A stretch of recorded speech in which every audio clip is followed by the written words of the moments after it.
Eh, estamos, estamos ahí recordándoles como siempre que pongan su presente, que no se olviden. Y están entrando las personas, pero vamos a ir empezando. Hoy nos toca un tema muy importante, con el cual tenemos como poca información, queremos tener más información.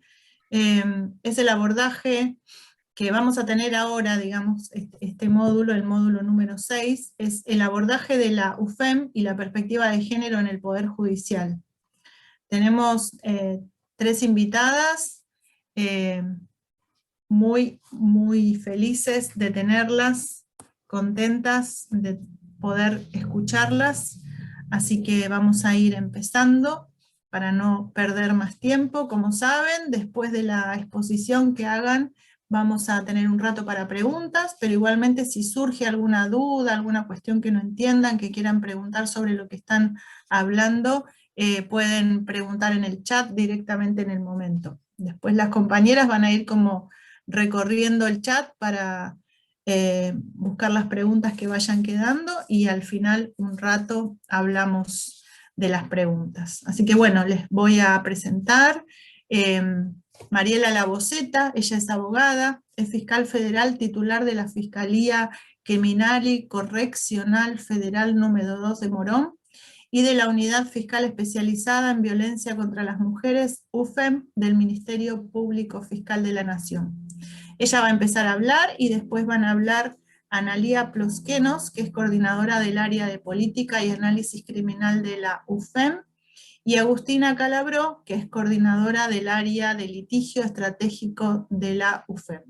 Todos estos nombres difíciles los vamos a entender cuando ellas nos cuenten y nos expliquen cómo trabajan y el enfoque que tienen de sus tareas, y nos van a ir contando el laburo importantísimo que están haciendo. Así que bueno, Mariela, un gusto tenerte.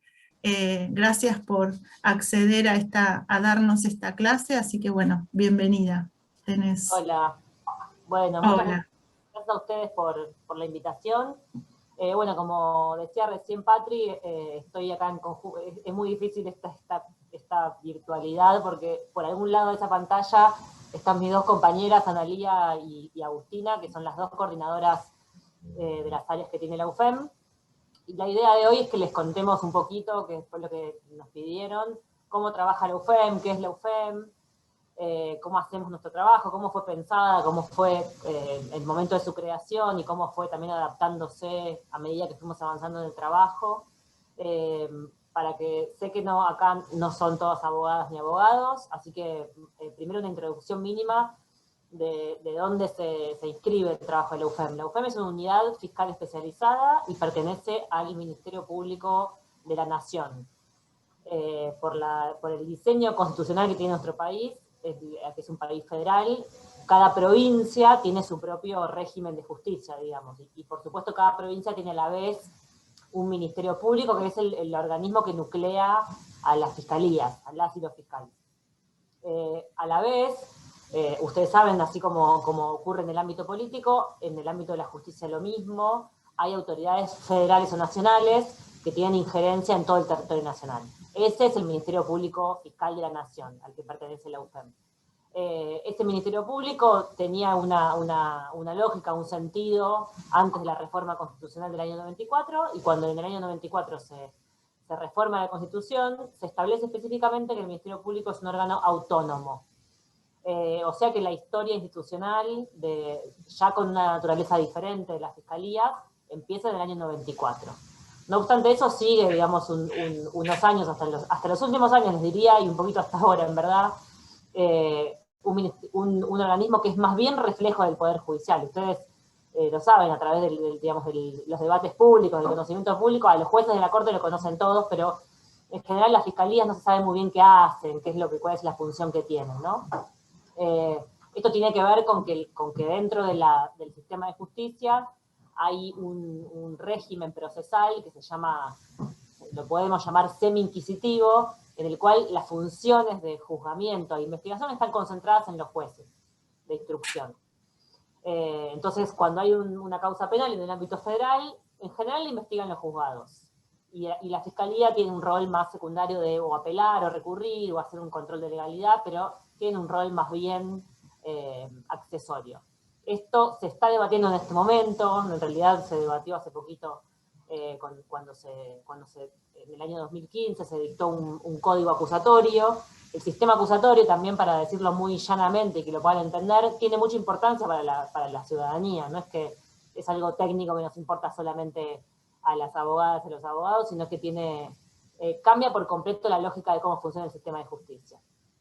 De un sistema de justicia que trabaja con expedientes escritos, que trabaja con jueces que son los que instruyen las investigaciones, sin ningún tipo de control y de rendimiento de cuentas, pasamos a un sistema acusatorio en el cual ahí las funciones de investigar y juzgar se dividen, las fiscalías asumen un rol que hoy ya en casi todas las provincias y en casi todos los países de la región, les diría, están concentrados en las fiscalías, que es la función natural de una fiscalía, que es investigar y perseguir los delitos, y a la vez también defender los intereses de las víctimas. Y acá empezamos a meternos un poquito en por qué a las víctimas de violencia de género, o por qué también en general, digamos, a las mujeres que nos interesa una justicia con otra mirada, nos tiene que importar mucho este rol, que es el rol de la Fiscalía, es el rol, lo dice también la ley orgánica que regula el Ministerio Público, es el rol de defensa de los intereses generales de la sociedad y de los derechos de las víctimas y los derechos humanos. En un punto somos quienes representamos los intereses los derechos de la gente, ¿no? Quienes promovemos por la defensa de los derechos. Y la función de juzgamiento termina, digamos, en los jueces, solamente la función de juzgamiento, que es más prolijo, porque si no, los jueces investigan, y en la medida que investigan y persiguen, también deciden sobre lo mismo, y ahí está un poco como contaminada la función de juzgamiento. Entonces se transforma la figura del juez en una especie de superfigura que tiene una concentración enorme de funciones, lo cual lleva en general a distorsiones, ¿no? o abuso de poder. Entonces, promovemos, y ojalá que en cualquier momento llegue, la instauración de este sistema acusatorio. En el camino institucional hacia ese nuevo sistema, se fueron creando dentro del Ministerio Público Fiscal una serie de estructuras fiscales especializadas en relación con algunos fenómenos criminales, sobre todo complejos, porque el Ministerio Público Federal tiene intervención sobre el narcotráfico, sobre la trata de personas, sobre lo que se llama criminalidad compleja y lo que tiene que ver con los delitos de corrupción, ¿no? Con delitos que afecten de alguna manera bienes o intereses del Estado Nacional.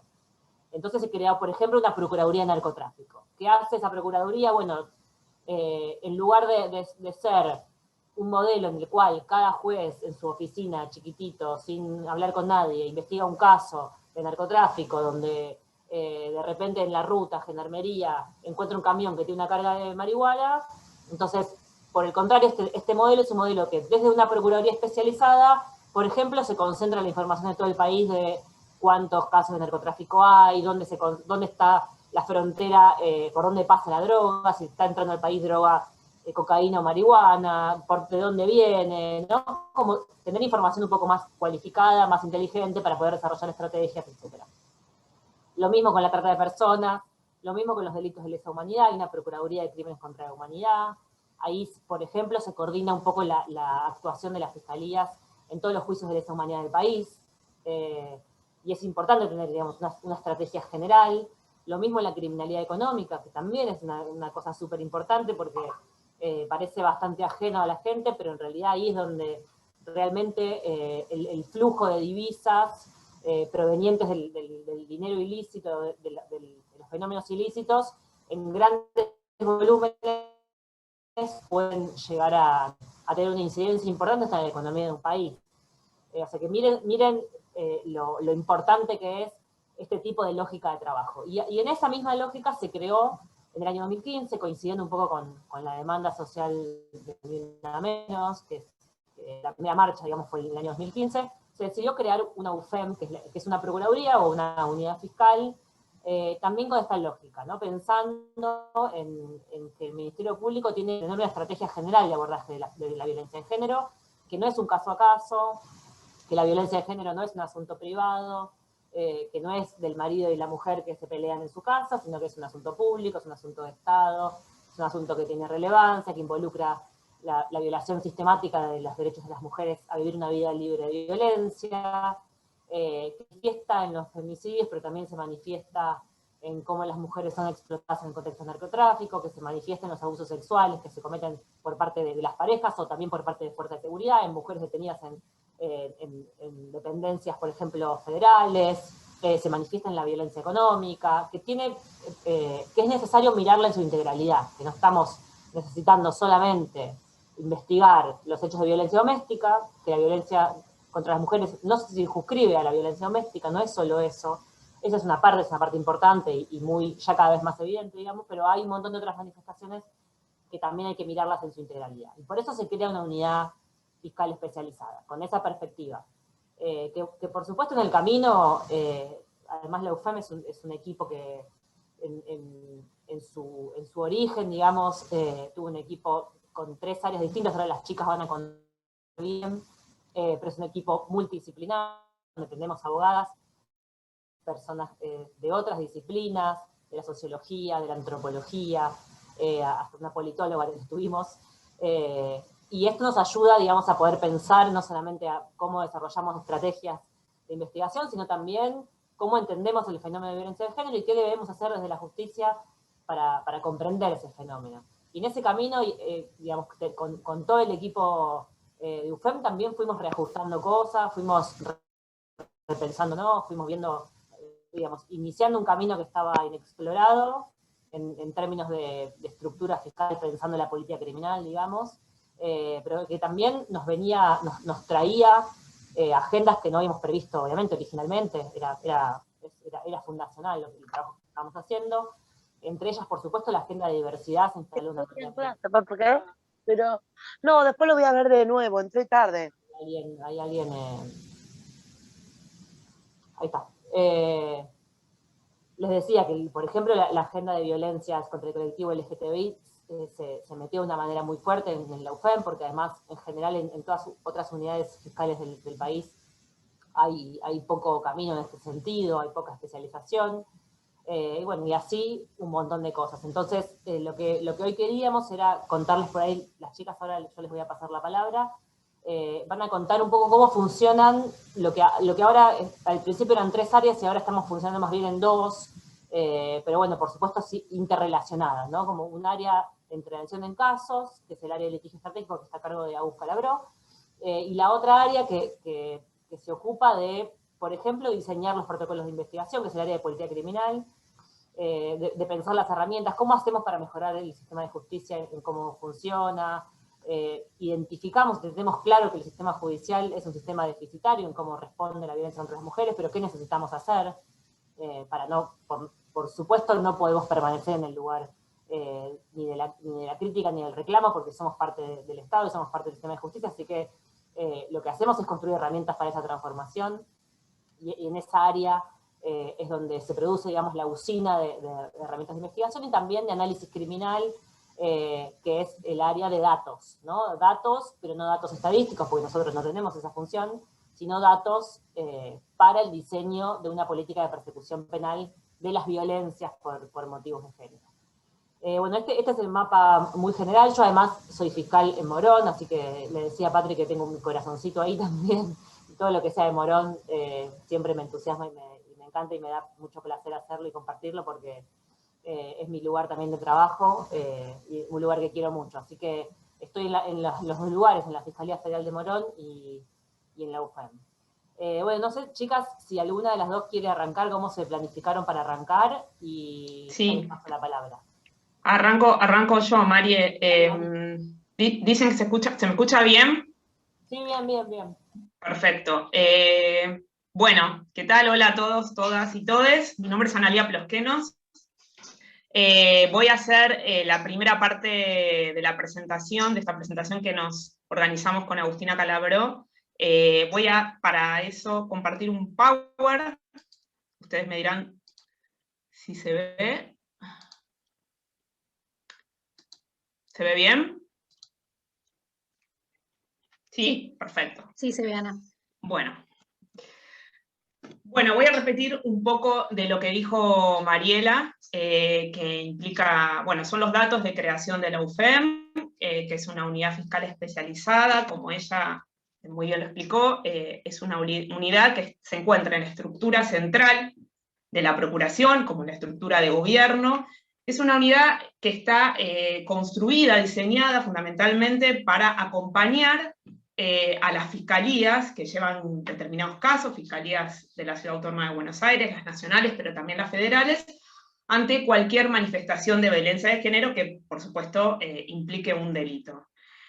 Como ella dijo, fue creada en el 2015, un poco al calor del movimiento de Ni Una Menos, y también por un relevamiento institucional, donde se observó una vacancia en la conformación de este tipo de unidades investigativas. Nosotros en la Procuración tenemos actualmente una unidad de políticas de género que más bien tiende a desarrollar políticas de transversalización de las cuestiones de género, pero intrainstitucionales, para dentro de la institución, pero no teníamos una unidad específica que desarrolle un litigio estratégico y acompañe a esas fiscalías en visibilizar políticamente y con perspectiva de género este tipo de investigaciones. En ese sentido, la creación de la UFEM fue más que bienvenida y necesaria, y cada vez más se va institucionalizando y arraigando como unidad especializada, pero también, como decía Mariela, como productora de otro tipo de informaciones y de productos, como ahora les voy a contar, que son las otras áreas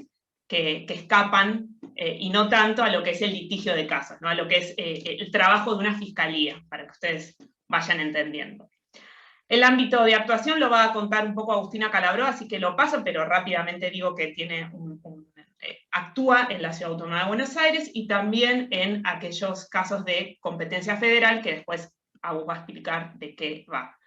Bueno, un poco lo que es la foto institucional está dividida con una titular fiscal, que es la doctora Mariela Laboceta. Tiene una coordinación general que es transversal a las 3 áreas que están diseñadas por resolución, que está a cargo de Agustina Rodríguez. Y tiene 3 áreas operativas, por decirlo de alguna forma, que es el área de litigio estratégico, el área de política criminal y el área de análisis criminal y planificación, que son estas 2 últimas áreas de las que voy a comentar un poco para bueno, entrar concretamente a lo que es el área de litigio. Esta es una foto así muy sencilla y rápida del tipo de productos, por decir de alguna forma, que ha desarrollado la UFEM en todos estos años. Por un lado, lo que es herramientas, materiales de trabajo, de investigación para los fiscales, que es lo que desarrolla el área fundamentalmente de política criminal. Nosotras desarrollamos un protocolo, una guía de actuación en casos de violencia doméstica, que son pautas ágiles de investigación, como consejos, por decirlo de alguna forma, que se le brinda a los fiscales y a las fiscalas para que lleven adelante esas investigaciones en casos de violencia doméstica, y que ese llevar adelante no solo sea un llevar adelante lo más exitoso posible, sino que fundamentalmente también tenga perspectiva de género. Y en este sentido, desarrollamos cómo tienen que encarar ese caso, cómo tienen que pararse para mirar ese caso, tener esa perspectiva de género, que mucho se habla, pero poco se sabe bien qué es. Implica no solamente situarse en el lugar de esa mujer o esa persona que tenga identidad femenina, en el caso de la población LGTBI, sino también identificar una serie de variables, de cuestiones que la atraviesan, de vulnerabilidades, su situación contextual. Bueno, también Agus va a hablar un poco de qué implica esto, ¿no? De investigar con perspectiva de género, qué es tener perspectiva de género en la justicia, que es un poco lo que ustedes vienen a escuchar hoy. Como les decía, un primer producto fue esta guía de actuación en casos de violencia doméstica, dirigida a fiscales, fiscalas y operadoras judiciales también. Un segundo producto que fue muy importante es una adaptación que realizamos del modelo de protocolo latinoamericano de muertes violentas de mujeres, básicamente de femicidios o feminicidios, de acuerdo al país, como esté calificado de acuerdo al país latinoamericano, iberoamericano que entiendan estos casos, que es el protocolo, nosotros lo llamamos protocolo de femicidios, así como regularmente, que también, en igual sentido que el protocolo, que la guía de actuación de violencia doméstica, perdón, son pautas de actuación, pautas de investigación, para identificar esas muertes violentas como femicidios por un lado, y por otro lado, una vez identificado, una vez que el fiscal tenga esa hipótesis, o la fiscal, desarrolle esa investigación con perspectiva de género, con una mirada ágil, eficiente, racional, no revictimizante, bueno, que sea rápida, digo, que produzca prueba, que no pierda esa prueba que va a producir, etcétera, ¿no? Digo, al que le interese después, si quieren en el chat dejo el link de la unidad fiscal, dejo la dirección, donde ahí van a poder descargarse todos los documentos que les estoy comentando. Y actualmente estamos en proceso de construir una herramienta también de investigación para casos de violencia sexual, en este mismo sentido, ¿no? El área, perdón, de política criminal también desarrolla, bueno, documentos que compilan jurisprudencia, digo, todo tipo de herramientas investigativas o documentos o compilaciones que les sirvan a los y las fiscales o fiscalas y operadores de justicia para llevar adelante investigaciones con perspectiva de género. Y la foto de Diana Zacayán, bueno, Agustina después va a contar, es un poco uno de los leading case, lo llamamos les abogados, digamos, estos casos exitosos o casos novedosos, que ha colaborado, que ha llevado adelante la UFEM, Unidad Fiscal, que fue el travesticidio de Diana Zacayán. Después no me voy a adelantar, Agus seguro que va a comentar algo al respecto. Bueno, esto quizás es un poco más áspero, voy a tratar de hacerlo lo más sencillo posible. Me quiero detener en el tipo de producto o resultado o producción de información que desarrollamos en la tercer pata del área operativa de UFEM, que es el área de análisis y planificación criminal, que es un área donde, por un lado, se produce información criminal relacionada con violencias contra el género en sí, contra las mujeres y colectivos LGTBI, y esa información, la idea es bajarla, digamos, a productos de políticas públicas que sirvan para las investigaciones, sirvan para los y las fiscales, sirva para el litigio, pero también para poner en diálogo con otras agencias interinstitucionales que permitan diseñar y articular esas políticas públicas vinculadas con estas violencias. Nuestros productos regulares, un producto regular continuo que desarrolla la unidad fiscal desde su creación es un informe anual de muertes violentas de mujeres, travesticidios y transfemicidios, que se circunscribe al área de la ciudad autónoma, en donde nosotras, el equipo, que como decía Mariela es un equipo interdisciplinario, actualmente está conformado por sociólogos y antropólogos, relevamos todas las causas de homicidios dolosos, de personas que tengan víctima de identidad femenina. Esto a veces nos resulta dificultoso identificar porque la justicia no cumple con lo que implica el trato digno muchas veces a las personas trans y travestis, y a veces una mujer trans que está muerta aparece en lo que se llama la carátula de la causa, del expediente, con su nombre masculino, y eso nos hace dificultosa la búsqueda o tratar de recuperar esa información. Y ese relevamiento a nosotros nos permite construir anualmente, como les decía, este informe anual, que es una construcción. Este informe se realiza en base a una serie de variables e indicadores que la UFEM ha desarrollado. ¿Qué son las variables? Y esto se condensa, perdón, en un documento que se llama el Instrumento para la medición de femicidios, travesticidios, transfemicidios, que ha desarrollado también en calidad original la unidad fiscal. ¿Qué son las variables? Para así explicarlo lisa y llanamente, las variables son aquellas características, cualidades, medidas que pueden ser objeto de análisis o de medición. En nuestro caso, la variable central es las violencias de género, las violencias contra las mujeres y otras identidades femeninas. esas variables que son objeto de nuestra medición. Nosotros queremos medir esa violencia, en especial la violencia letal, en este caso, ¿no? Porque son los homicidios dolosos. Esas variables pueden ser cuantitativas, se expresan en números, o pueden ser cualitativas, se expresan en determinadas características que las componen, se van desagregando.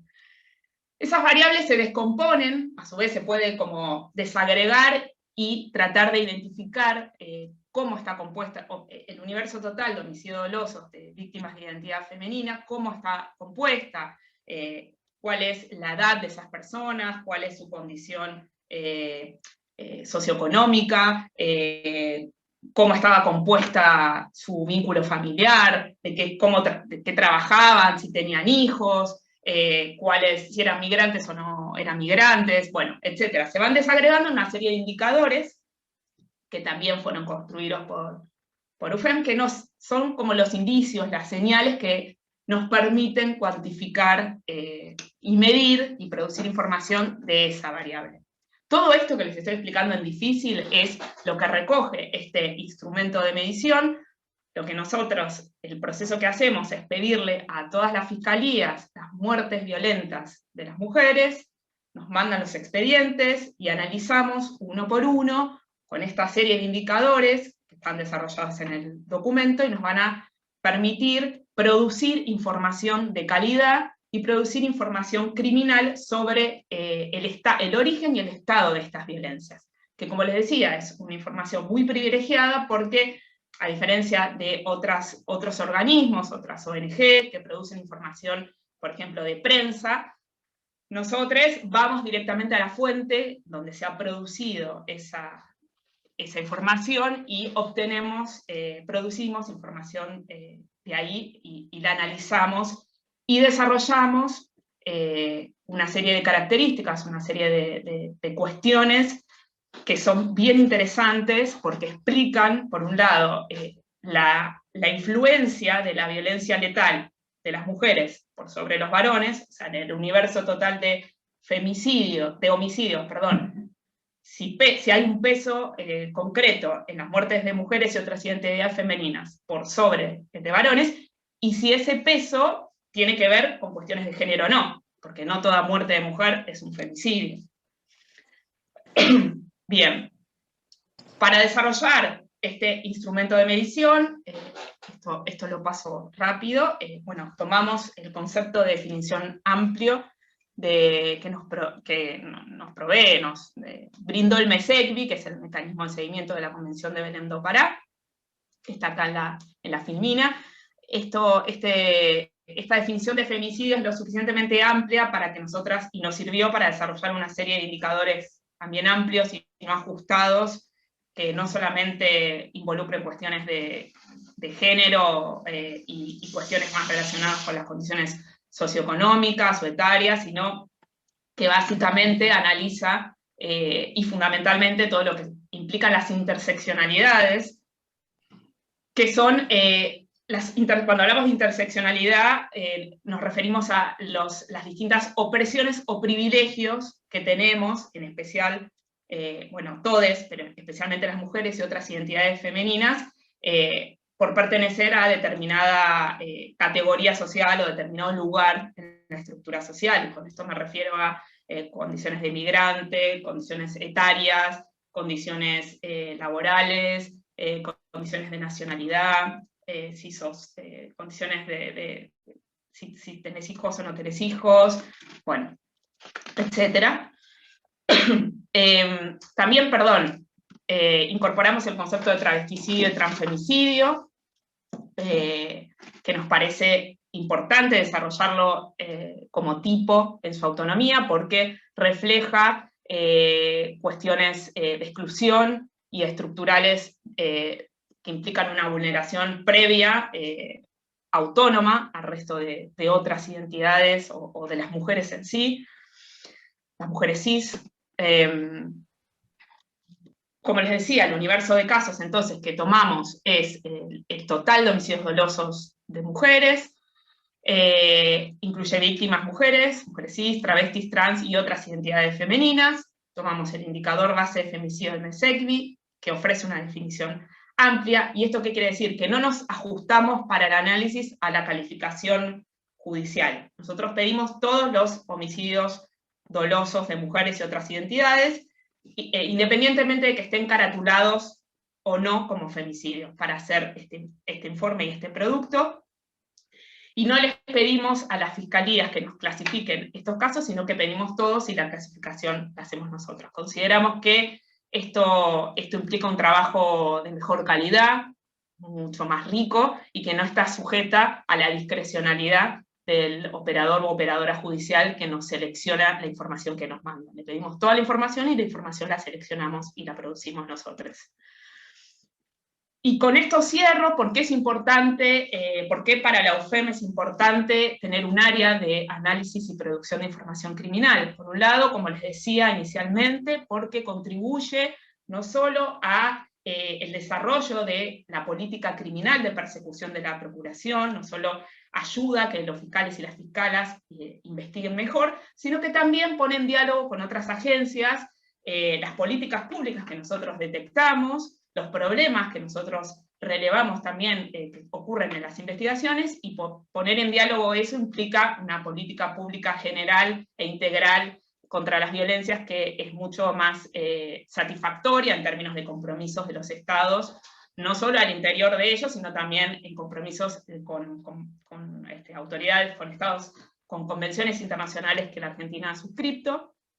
También facilita intercambio de información entre ministerios públicos no solo de la región, sino fundamentalmente de Argentina, y esto estandariza, no solo busca estandarizar cuestiones de producción de información, sino también estandarizar cuestiones investigativas, ¿no? Para que no sea discrecional o distinto y discriminatoriamente negativo una investigación en Ciudad Autónoma que una investigación de un femicidio en Ciudad Autónoma que una investigación de un femicidio en San Juan, Catamarca, La Rioja. Digo, estandarizar pautas de investigación homogéneas implican discriminaciones positivas en ese sentido.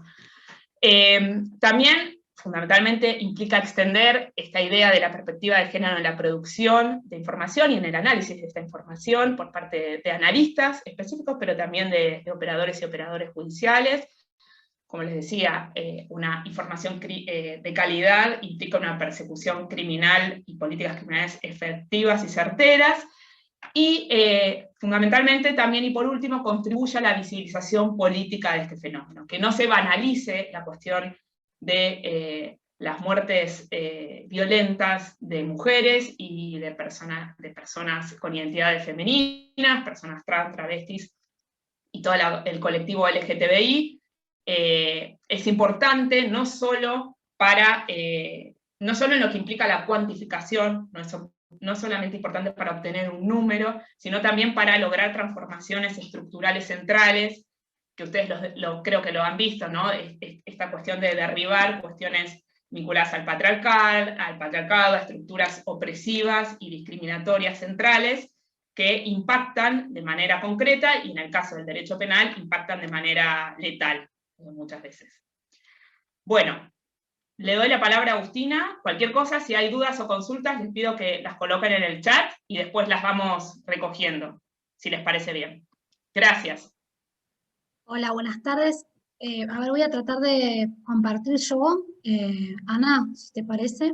Ah, no, bueno, yo no puedo. Salgo. No, yo te voy pasando. Yo te voy pasando, si bueno, querés. dale, bárbaro. Bueno, ¿qué tal? Mi nombre es Agustina Calabró. Yo estoy a cargo del área de litigio estratégico. Primero quería comentarles, bueno, estuve viendo un poco mientras exponían Analía y Mariela los mensajes. Hay varias dudas con relación a cómo funciona el sistema, y dudas y críticas, con lo cual me gustaría que después tengamos un poco de tiempo al final para poder contestar esas preguntas. Yo me voy a encargar de comentarles cómo funciona el área de litigio, que es el área, digamos, en la que se tramitan en concreto los casos. UFEM tiene, digamos, la posibilidad de actuar, lo explicó Mariela, yo les voy a hacer una explicación muy sucinta. Nosotros tenemos en el área de litigio dos funciones como muy marcadas. Una tiene que ver con la recepción de denuncias y otra con con, digamos, la colaboración y tramitación de casos ya judicializados. Ahora les voy a explicar un poquito mejor qué es todo esto. La UFEM recibe denuncias, obviamente, de violencia de género, de hechos que se cometen en la Ciudad Autónoma de Buenos Aires, que, digamos, hechos que sean padecidos por víctimas mujeres, personas del colectivo LGBTI, y niños y niñas, adolescentes entre 13 y 18 años.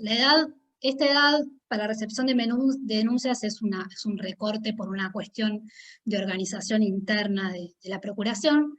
Digamos, para ser más clara, digamos, los abusos de niños menores de 13 no interviene la unidad fiscal especializada, hay una unidad específica en la Procuración para este tipo de violencias contra niños y niñas. ¿Pasás, Ana? Los delitos que particularmente, les comento estos de los delitos, quizás tampoco me voy a explayar demasiado. Nosotros tenemos un gran problema en Cava porque nuestra competencia está dividida entre la ciudad y nación, entonces hay cosas que se transfirieron, cosas que no, y bueno, hay como también, hay en el medio una demanda, y quiero explicar, una demanda respecto a los delitos en los que no somos competentes, por ejemplo, lesiones con violencia de género, no somos más competentes, esos casos, salvo que sean tentativa, tramitan en la justicia contravencional y penal de la Ciudad Autónoma de Buenos Aires.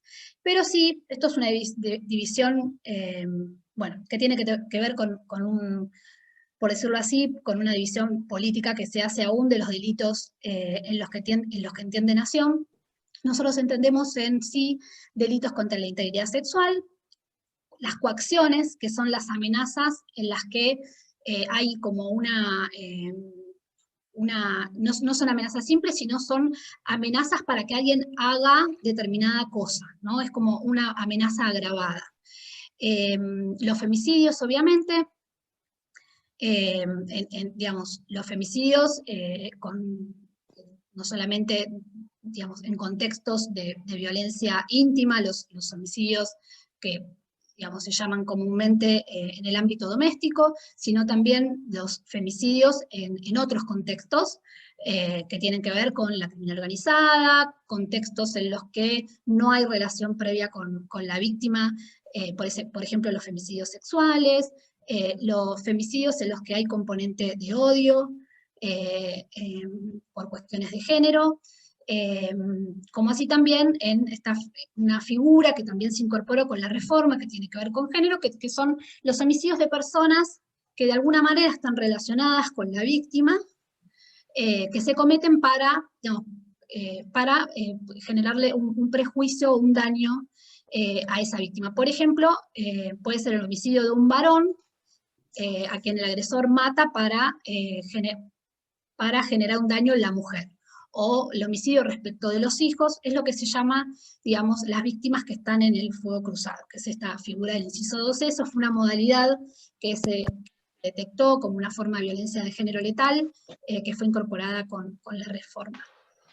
Bueno, después también entendemos en delitos económicos, digamos, violencia patrimonial ejercida contra la mujer, que tenga que ver con un componente de género, la privación ilegal de la libertad, desobediencias de órdenes dictadas por jueces de nación, y de todos los delitos federales. En este caso, los delitos federales, que vendrían a ser, lo voy a explicar también muy sucintamente, son los delitos cometidos por los cuerpos policiales, por la policía y por la fuerza de seguridad, todas, que sean cometidos en funciones, ¿no? En ese caso, esos delitos, como son federales, sí entendemos en todo el país, no solamente en el ámbito de Ciudad Autónoma de Buenos Aires. Podría suceder un hecho, no sé, por ejemplo, pongo un ejemplo, la base Palomar de Morón, un suceso que tenga que ver con una cuestión de género cometido por algún agente, también podríamos intervenir de acuerdo a nuestras competencias. Ana, ¿me pasás, por favor?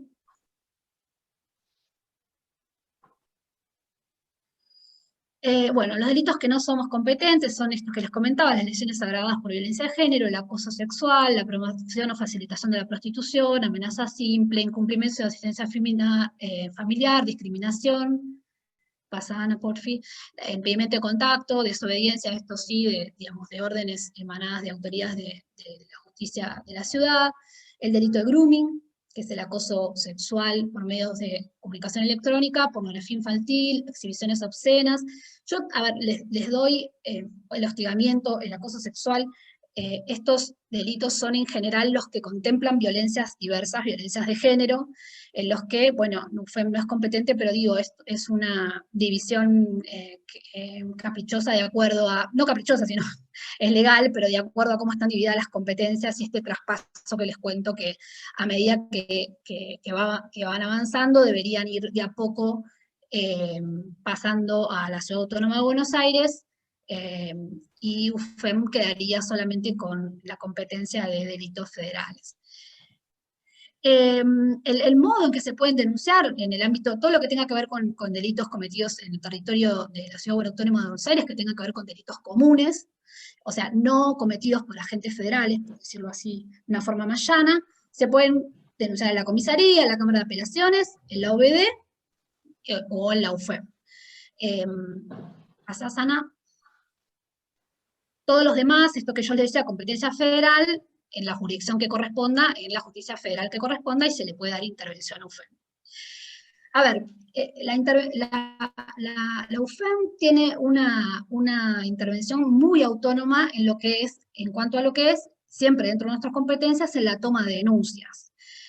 Nosotros, en esos casos, como la denuncia ingresa a la unidad fiscal y hay una etapa preliminar en la que no se da conocimiento de esto al juez, porque es lo que se llama investigaciones preliminares, lo que hacemos es, y acá sí se podría decir que tenemos una función, para hacerlo técnicamente, procesalmente acusatoria, nosotros llevamos adelante una investigación a partir de la denuncia, en la que tomamos un montón de medidas de prueba, y sí podemos, que es lo que intentamos hacer, en la mayoría de los casos, ya cuando lo denunciamos, pedimos ya la indagatoria, si es posible, digamos. Intentamos hacer entendemos que teniendo, digamos, esta especialización diferenciada con respecto a estos delitos, y sabiendo cuál es la prueba que debemos producir en determinados contextos y respecto a determinados delitos, una vez que entra el caso, la mejor opción para nosotras, para que ya cuando entre, digamos, en la maquinaria de la justicia, ya esté el caso como, digamos, cerrado. Aún así eso no asegura ningún éxito, pero sí, mientras no sea necesario pedir medidas que las tiene que disponer el juez, como si fuera una detención o una medida que tenga que ver con intervención teléfonos, cosas así, todo lo que pueda hacerse dentro de la fiscalía, de la unidad fiscal, se hace y se judicializa el caso ya con una pequeña investigación. Yo les estoy contando ahora cómo funcionamos, y ahora yo les voy a explicar de qué se trata esto de investigar con perspectiva de género. Ana, ¿me pasás? Bueno, y en la etapa judicial, ahí ya nosotros dependemos de que el fiscal o la fiscal que esté interviniendo en el caso nos pida colaboración.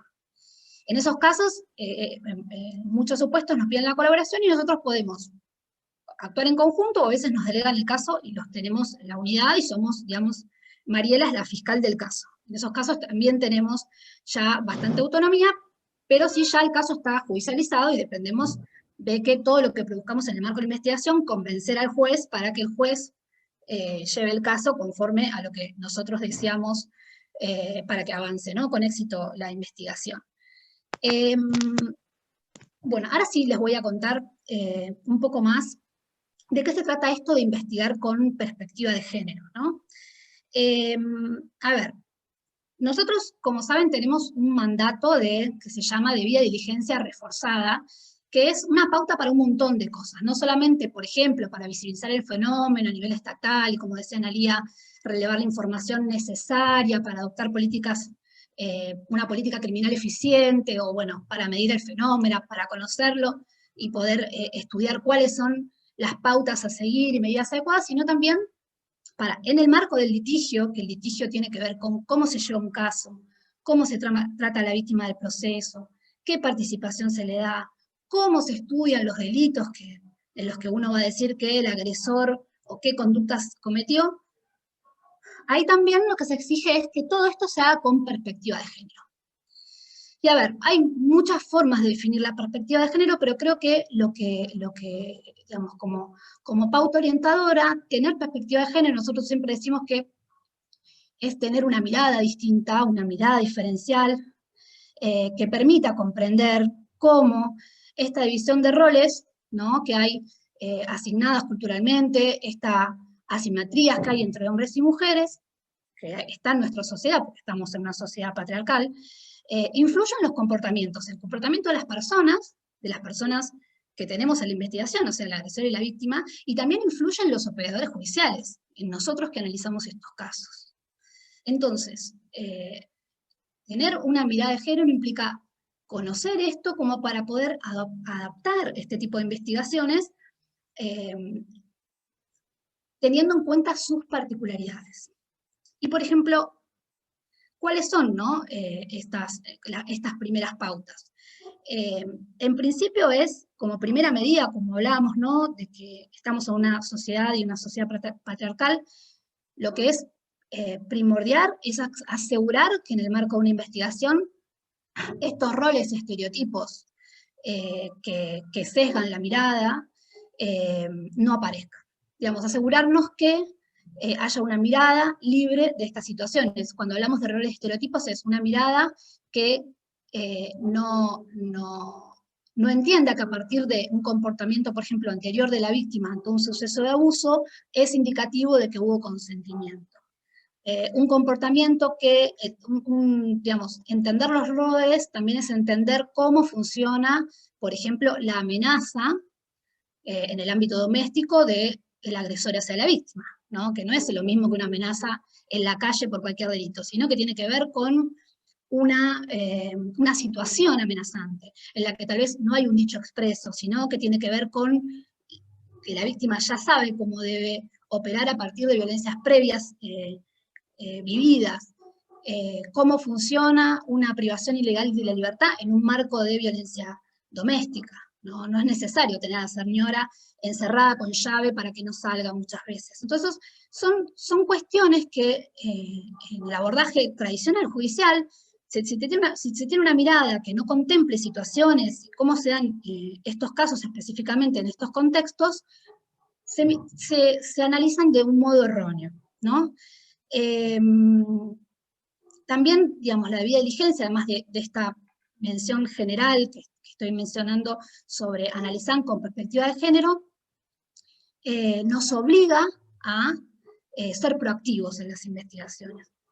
Y la proactividad tiene que ver con no solamente no demorar el caso, digamos, producir la prueba que necesito para que el caso avance, sino también con, bueno, saber en qué momento está la víctima, saber que no es la víctima la que nos tiene que dar todos los elementos de prueba para poder probar un caso, digamos, que no recaiga en ella esto, saber que hay muchas veces en las cuales las mujeres no pueden afrontar el proceso por una situación no solamente del círculo de violencia, sino estructural de movimientos, o sea, que a veces abandonan el proceso o se retractan por situaciones las que tienen que ver con la dinámica de estas relaciones. Bueno, ser proactivo es tener una mirada sobre esto y como más allá, y actuar aún con esos obstáculos, ¿no? Y esto digamos, de la perspectiva de género, la proactividad de contemplar este tipo de cosas está expresamente previsto en la ley, ¿no? Otra de las cosas es la posibilidad de utilizar la libertad probatoria, ¿no? ¿A qué nos referimos con esto? No es que en los casos de violencia de género uno tiene las garantías más relajadas, como se dice, o una mirada diferenciada, sino que lo que sucede en estos casos es que, a diferencia de todos los otros delitos, se cometen al interior de los domicilios, cuando son abusos sexuales en el contexto laboral, no hay testigos, y si los hay, están en una relación, digamos, de opresión, al igual que la víctima, con lo cual en general no hay testigos que sean, digamos, disponibles para el proceso, no quieren declarar porque también están amenazados, no hay registros fílmicos de las cuestiones en muchos de los casos, bueno, todo este tipo de cosas, a su vez, otra característica común, y perdonen si doy muchos ejemplos de violencia doméstica, por ahí podemos después, si me hacen preguntas, hablar de otros casos, pero, por ejemplo, hay en el Código Procesal Penal, para darles una idea, por ejemplo, hay prohibiciones para declarar de los familiares, ¿no? Clásicamente se disponía que para salvaguardar los lazos familiares, los hijos no podrían, según la relación, digamos, parental, por decirlo de algún modo, no podían declarar contra los padres, según la línea familiar. Y para estos casos es totalmente distinto, digamos, los testigos son los que están en el ámbito familiar, con lo cual esto está expresamente previsto en la ley, la 26485, la Ley de Protección Integral, en su artículo en el 16, primero y en el 31, habla de esto, de la evaluación probatoria. Pero tiene que ver con esto, con entender los casos en su contexto y producir la prueba de acuerdo. Esta libertad probatoria tiene que ver con entender el fenómeno y producir la prueba de acuerdo a este tipo de delitos, ¿no? De allí que en estos casos el testimonio de la víctima sea una pieza fundamental. Digamos, ya no porque solo con el testimonio de la víctima, porque eso también es como un mito, ¿no? Que solo tenemos testimonio de la víctima y con eso avanzamos. No, está el testimonio de la víctima, que es la que sufrió, que padeció la violencia, y uno produce en el marco de la investigación un montón de pruebas, indicios, directos o indirectos, que dan fuerza y contenido a ese, digamos, a ese testimonio. Entonces, decimos que el testimonio de la víctima es relevante porque es la principal testigo del caso. Y a esto llamamos libertad probatoria o producción de prueba con perspectiva de género. Otra de las cuestiones que, bueno, Analía lo mencionó elípticamente y creo que Mariela también, es esto de la debida diligencia reforzada y cómo debe adaptarse en el marco de la investigación, es los derechos de las víctimas, ¿no? Bueno, derechos de las víctimas, no solamente, obvio, el trato respetuoso de eso, sino a estar informadas, a tener atención, pero, bueno, asistencia, orientación, y a participar en el proceso. Yo creo que, la verdad, digamos, hay un montón de dispositivos que en general interactúan en estos casos. Yo creo que es fundamental que los operadores judiciales seamos conscientes que lo que le importa, o lo más importante para la víctima es que conozca el proceso, que se haga saber qué pasa con cada acto procesal de que ella participa, cuáles son las consecuencias, cuánto va a tardar, cuál es el próximo paso, toda esa información de la que en general no le es provista, es una de las, digamos, de las pautas fundamentales. Y además es darle plena intervención en cuanto a la construcción de la prueba, ¿no? en el marco de la investigación. Y por otro lado, esto que llamamos la interseccionalidad.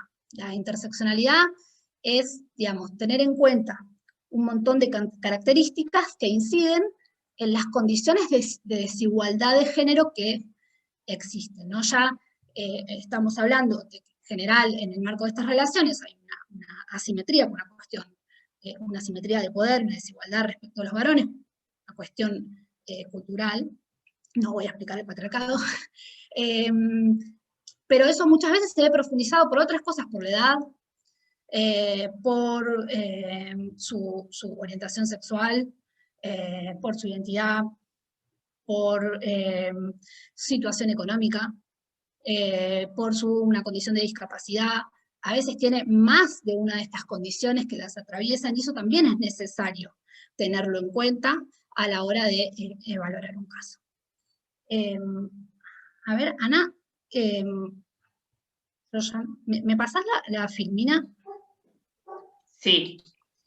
Acá dejamos de compartir, ¿no? Igual, no importa, yo un poco diría, yo ahora quería, Creo que ya estamos. una vez que más o menos, sí, ahora que les expliqué un poco de qué se trata, no sé si es suficiente esta primer mirada, quería darles algunos ejemplos, tanto en el ámbito de, por ejemplo, del área de investigaciones preliminares, de cómo actuamos, algunas líneas que nosotros tenemos de actuación, y también en el área de litigio. Les voy a decir como por ahí en las que creemos que hacemos una diferencia. Por ejemplo, en el área de investigaciones preliminares, en más de un caso se ha dado situaciones en las que nosotros tomamos denuncias de, por decirlo de algún modo, colectivos de víctimas. ¿Esto qué es? La identificación de un mismo agresor, por ejemplo, violencia sexual, que a partir de la conexión por las redes sociales o bueno, por algún medio en el que se mueven otras mujeres, se han llegado a la conclusión de que esa misma persona cometió esta conducta en diferentes momentos. Quizás esas víctimas ni se conocen, pero sí tienen este denominador común. Bueno, eso en general, la justicia, si uno no tiene un espacio digamos, de denuncia en el que se considere esa situación particular, las denuncias son radicadas en formas aisladas y hay que, digamos, hacer todo un trabajo de conexidad de competencia para que el caso entienda un mismo juzgado, una misma fiscalía. Lo que nosotros, por ejemplo, en estos casos intentamos hacer es asesorar, cuando viene una víctima a declarar, muchas veces ya vienen con esta demanda, ¿no? De ser un colectivo que quiere activar contra una persona, pero muchas veces no. Entonces también desde UFEM lo que se hace es asesorar y explicar cuáles son las estrategias de investigación de este tipo de casos. Que no es más que poder lograr comunidad probatoria en estos casos, o ver en qué estado están, digamos, la mayoría de las...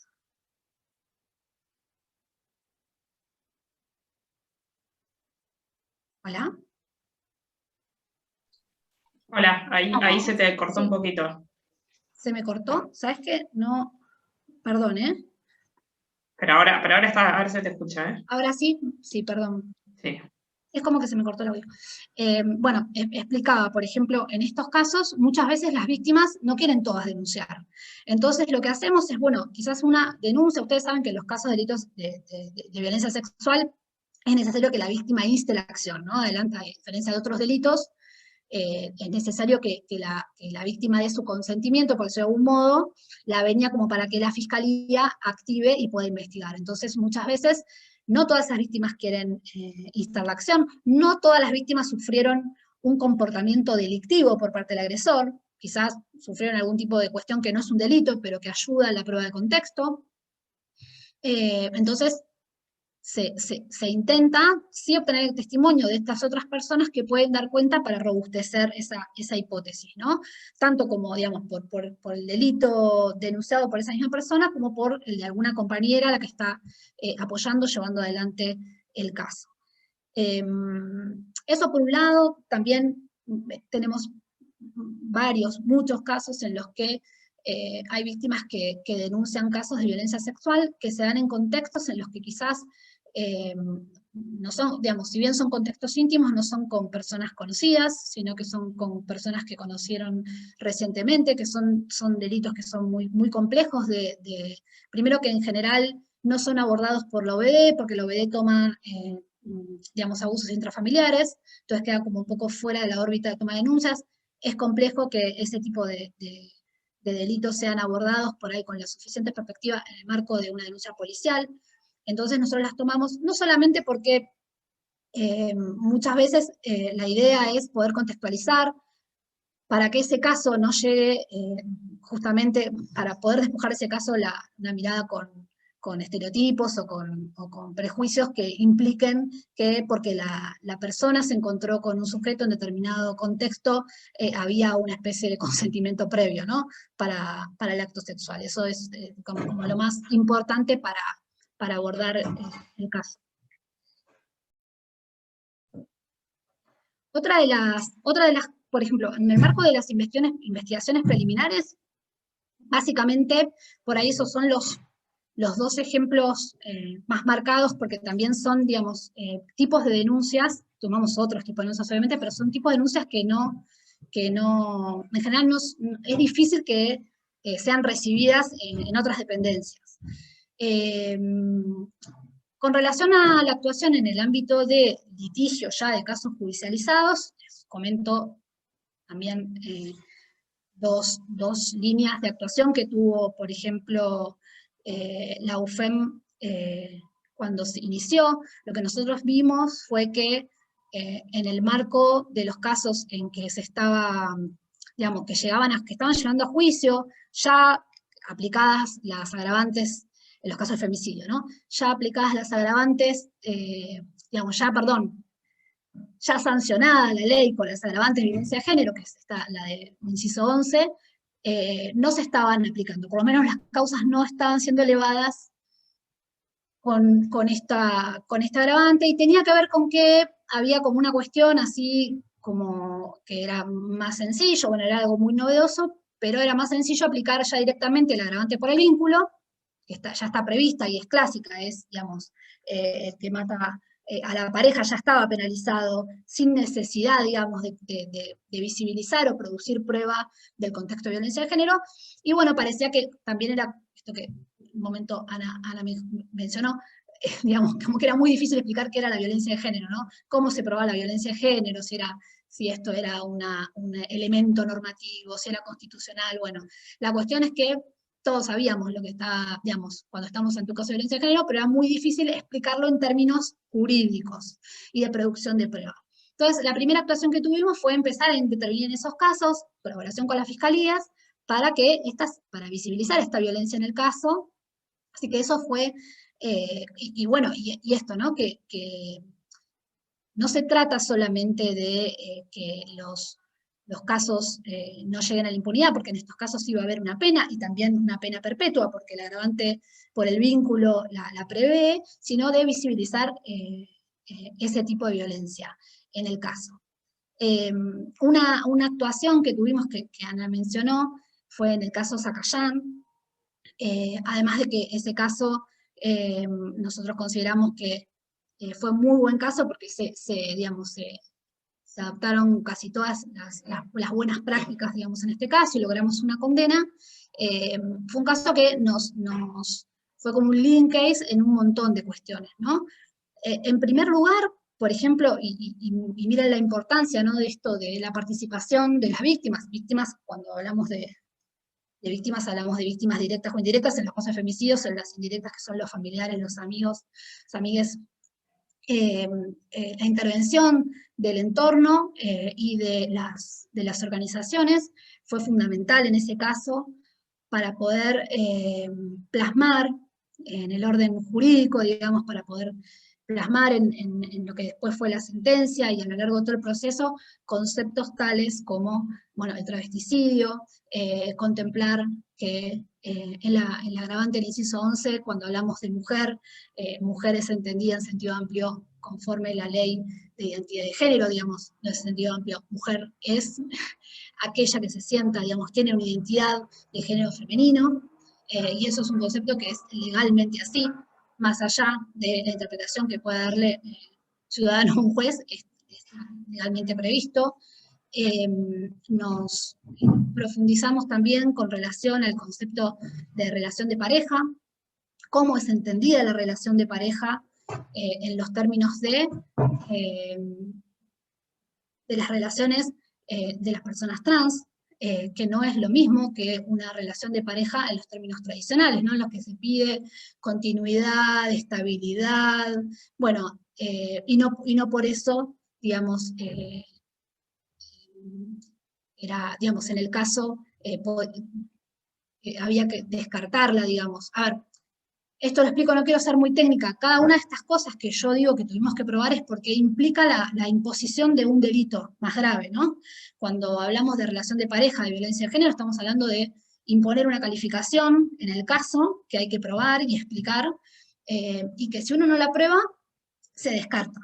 Entonces, en Zacayán nosotros habíamos acusado, no solamente porque era un travesticidio, un crimen de odio, que también había sido cometido contra violencia de género, contra una chica trans, sino también que fuimos por la agravante del vínculo. Si bien hacía un mes que conocía a la persona, era una persona que aprovechó esa situación de relación personal con ella para, digamos, eso le dio una ventaja para cometer la acción letal. Entonces, son todas cosas que se evalúan, que si, digamos, uno no pone esto que yo le decía, los lentes, su perspectiva de género en la interpretación, es muy difícil que después salga, digamos, un pronunciamiento judicial y que en el marco de un debate oral y público se pueda debatir y discutir todas estas cuestiones. Bueno, esto con relación a los femicidios, pero creo que también hubo varios avances en cuanto a interpretaciones con relación, por ejemplo, a los delitos de coacción o de privación ilegal de libertad. Esto que yo les decía hace un ratito, cómo funciona la coacción o la amenaza en el marco de una relación de pareja, en varios casos, por ejemplo, de narcocriminalidad. A partir de nuestra intervención se pudo explicar un montón de situaciones y modalidades delictivas en las que hay mujeres imputadas, en las que su comportamiento tuvo que ver con una situación amenazante que vivían en relación de pareja, ¿no? Mujeres que a partir de una investigación de drogas se encuentran involucradas y con manejos muchas veces del orden operativo, de lo que tiene que ver con la comercialización, una vez interiorizados de la situación en la que se encontraba esa mujer, si es el caso, se pudo probar que esa mujer estaba coaccionada. En estos casos muchas veces puede ser como para vincularla de proceso, o si no, como para ver, digamos, estudiar qué responsabilidad de acuerdo a su participación y en justa medida le cabe cuando una persona está junto a otra en la que no tiene salida y nosotros lo decimos en términos jurídicos, tiene reducido su ámbito de autodeterminación, o sea, no puede decidir, ¿no?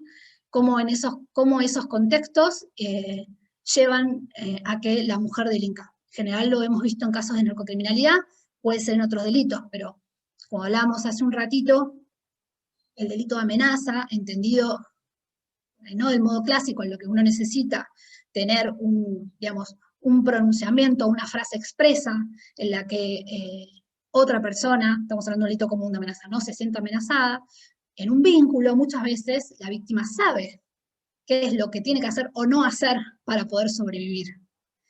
Y a veces no se trata solamente de, digamos, muchas veces sí se trata de sobrevivir, digamos, de cuidar su vida y su integridad física, pero a veces tiene que ver con el grupo familiar, con un contexto económico en el que no puede, pues una dependencia o un contexto, digamos, de responsabilidad parental, y bueno, lo que fuere que incide en este sometimiento, debe entenderse en estos casos como una amenaza. Más allá de que probemos que el día X el señor, antes que la señora atienda el llamado en el que proveyó la droga a otro lugar, él le dijo y lo obliga a hacerlo, ¿no?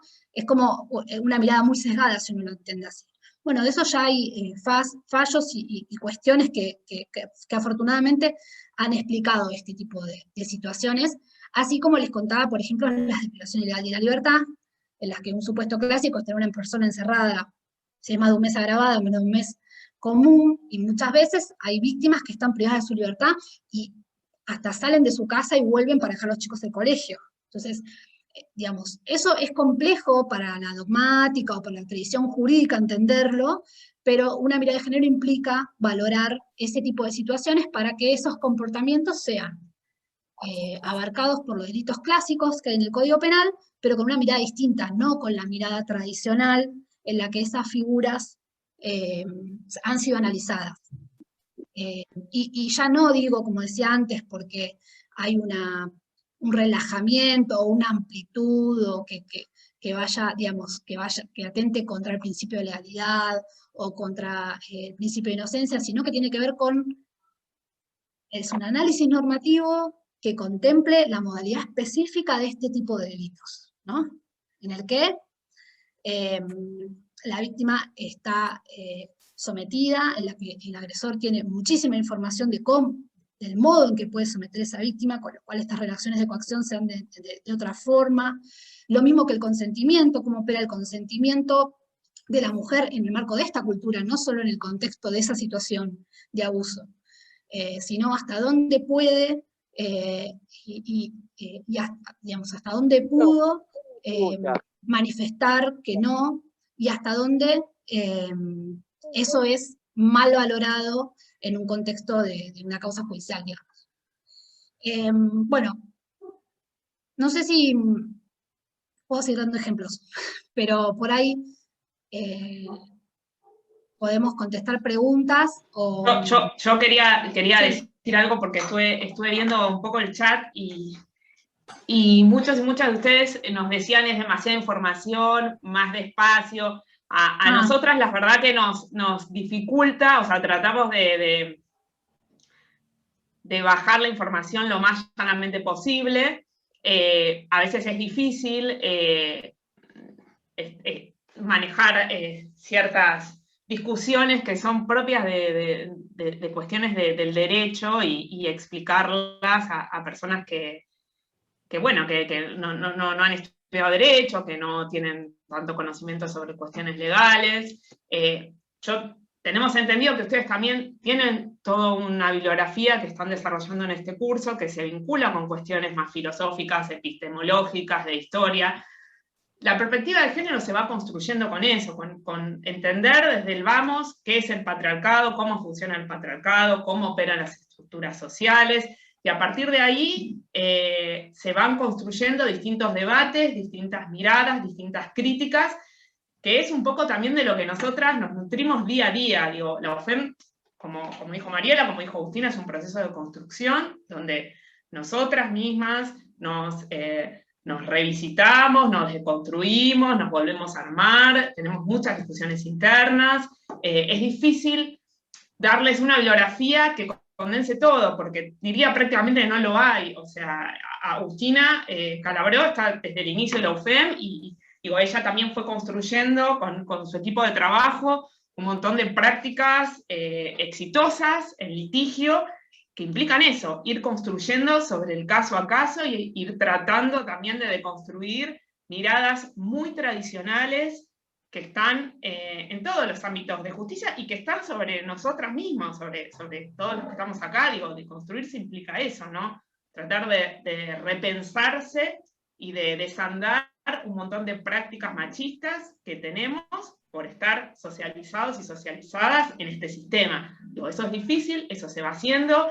Nosotras podemos ofrecerles lecturas, por supuesto, de las que les parezca interesante, pero es difícil brindarles bibliografía que explique todo lo que hablamos. Eso quería aclararlo porque nos es muy difícil, o sea, tratamos de ser claras, de hablar despacio, de explicarles, pero hay un punto ahí que son años y años de trabajo que en una charla de 2 horas es difícil como tratar de condensar. Pero sí, y también... sí, perdón. No, perdón, yo que te interrumpo. Perdón, yo que te interrumpo. No, pero sí, es importante por ahí esto de, en los comentarios yo también leí algunos que no entiendo, que es como que el mundo del derecho, ustedes me dirán si es así o no, pero el mundo del derecho es un mundo muy masculino. Entonces, las mujeres tenemos como muy sesgado el entendimiento ya culturalmente, ¿no? Entonces, es mucho de esto que vos decís, Analía, o que estaban diciendo también Agustina, es de pensarnos de otra manera y entender de otra manera y buscar nuevas maneras de transmitir el derecho, de entender el derecho y de que el derecho sea derecho y sea justicia, ¿no? Entendiendo que es difícil porque las leyes nuestras están todas armadas desde un mundo muy masculino, muy patriarcal, del pater familia, del derecho romano, ¿no? Entonces, bueno, es como súper complicado de construir eso. Pero me parece un buen desafío y es uno de los objetivos de nuestro curso, justamente. No es que ustedes estén dando mal la explicación, sino que justamente lo están haciendo lo más accesible posible y es parte de nosotras y de nosotres encontrar la manera de irnos metiendo en este mundo que nos es negado culturalmente. Entonces es un poco y un poco, ¿no? Y es lo que queremos. Justamente por eso, cuando yo hablé con Mariela para dar esta clase, me parecía súper importante pensarlo desde la lógica de necesitamos una justicia, un poder judicial con mirada de género. Y es justamente lo que ustedes están contando, las dificultades, el gran esfuerzo que hacen como para ir construyendo esto y que se hace, es un trabajo de hormiga, por lo que yo escuchaba recién, ¿no? Es una dedicación muy grande y un espacio que se va armando y van haciendo así como camino, ¿no? Yo me hago esa imagen. Así que me parece súper interesante y es un desafío para todos nosotros meternos en este mundo. Pero las compañeras estuvieron como recolectando, leyendo el chat y tienen algunas preguntas para leer y podemos seguir pensando juntas todo esto. Sí, yo quería agregar también que, digo también para nosotros, no solo, esto es una mirada como, no personal, creo que es realmente así, cuando vos decís que, digamos, la justicia es masculina, sí, o sea, nuestra cultura es patriarcal. Entonces, no solamente atraviesa la justicia, atraviesa a todos nosotros y atraviesa a las víctimas.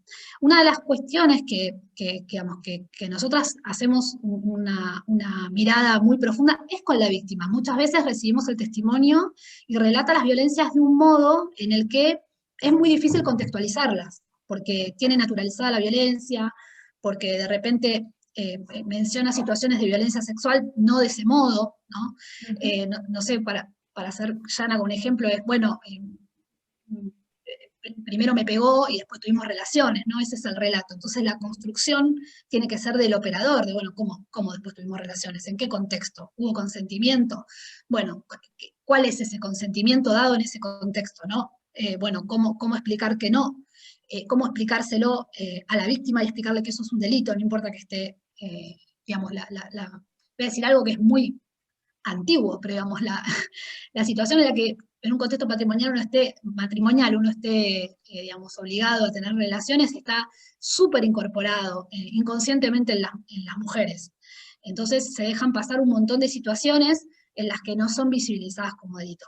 Eso desde situaciones en las que nosotras todo el tiempo tenemos que interpelarnos, porque los estereotipos también los tenemos nosotras, digamos, ¿no? Cuando escuchamos un relato, más que nada, me refiero a la violencia sexual, primero porque es una de digamos, las cuestiones como que tienen como la materia que más trabajamos en UFEM, y todo lo que tiene que ver con el consentimiento, la falta de consentimiento es como muy novedoso, entonces la construcción de eso, ¿no? Y el debate sobre eso.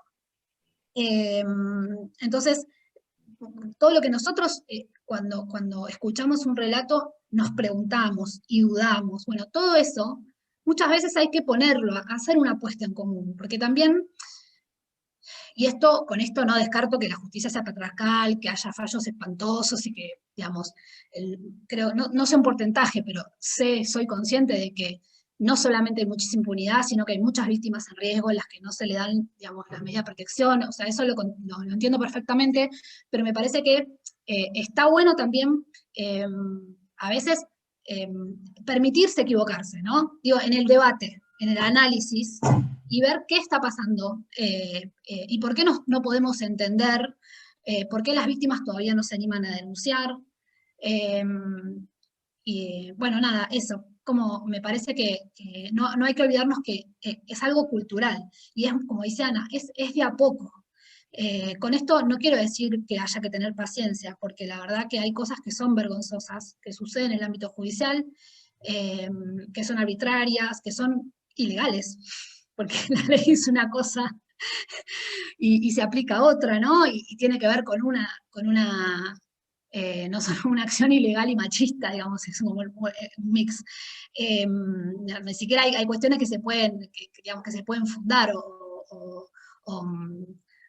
digamos, o justificar con la ley. Pero sí entiendo que la cuestión del derecho es compleja de entender, porque si uno no conoce un poco cómo funciona el derecho tradicionalmente, es muy difícil entender por qué se dan casos de impunidad y cuál es la mala lectura o qué es lo que nos falta construir de prueba. Bueno, eso es lo que yo intenté explicarles, pero bueno, entiendo que sea complejo. Ahí, yo no sé si ustedes quieren formular las preguntas, yo vi algunas preguntas. ¿Te puedo hacer una pregunta, Agustina? Sí. ¿Qué tal? No, yo por un caso de una hermana que sufría Sí. violencia, cuando ella descubrió que el marido esposo, se casaba legalmente, estaba metido en la venta de drogas, ella quiso irse y él no la dejaba. Nosotros fuimos a la policía, llamamos al 144 todo, la pudimos sacar nosotros los familiares, a mi hermana de ahí con las hijas. Bueno, nosotros la acompañamos a ver un abogado. Le explicamos la situación en la que estaba. El abogado dijo que se iba a ocupar de esa situación e iba a ver qué podía hacer, porque ella quedó en la casa de mi mamá, con las nenas, sin un peso, sin su ropa, sin nada. Tenían un nivel de vida bastante bueno.